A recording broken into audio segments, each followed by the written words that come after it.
Leith Walk takes you up into the city and enters the new town. At the roundabout at the head of the walk, exit to the east, and up on the hill is Royal Terrace. William Playfair's classic Royal Terrace is a UNESCO World Heritage Site. Playfair was born in London, the son of a Scottish architect who arrived in Scotland in 1817. His plans were all meticulously drawn in the classic style, incorporating Grecian columns and Corinthian balustrades and colonnades. This is the largest single block of building in the new town, some quarter of a mile in length, and consists of 40 large townhouses built on a grand scale, and was not finished until well into the reign of Victoria.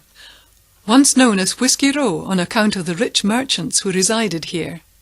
The terrace looks north to Leith, and the wealthy merchants would look out from the comfort of their drawing rooms to the loaded vessels carrying whisky and other goods to Europe and beyond. Like Rome, the city is built on 7 hills, and is often known as the Athens of the North. The unfinished Parthenon atop Calton Hill further enhances this image, which was in fact erected by Playfair to commemorate Wellington's Peninsula campaign. The 1 o'clock gun has fired every working day since 1861, when the Port of Leith requested that a time ball be simultaneously dropped down its pole at Calton Hill, which is visible from the docks. Some 2 million cartloads of earth created the mound, linking the old and new towns over what was once Nor Loch. The new town was built during the Age of Enlightenment. The vision of George Drummond, Lord Provost of the city, who organised a competition for its design.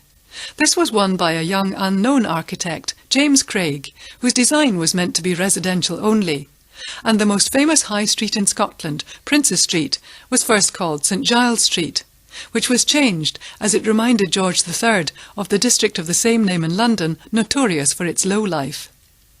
The south side of Princes Street remains as gardens, but only after a long legal battle that ended in the House of Lords.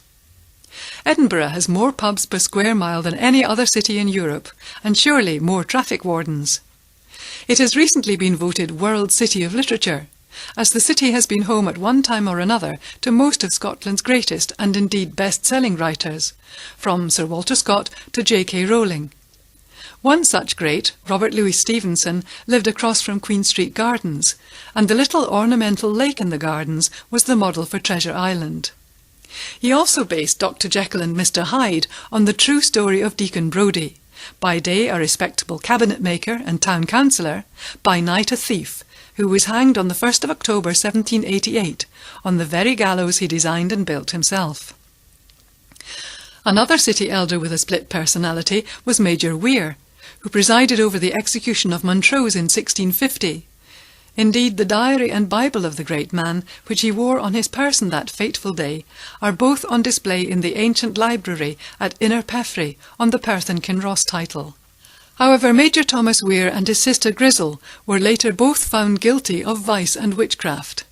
She was hanged, he was burnt at the stake, and some say that they both still haunt the city streets to this day. The new town was very much the physical embodiment of both the Enlightenment and the Act of Union. The street plan was based on a Union Jack, and the street names are very politically correct for the period. George Street, Princes Street, Charlotte Square, to name but a few. Another example is York Place, itself a continuation of Queen Street. We leave the new town and head for Dean Village.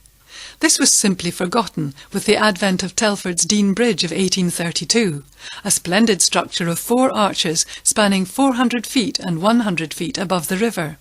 The old Dean Bridge 100 yards upstream was at once superseded, as was the old Dean Village around it. Today this tiny little enclave still seems rural and remote, but is, ironically, almost in the centre of the present city.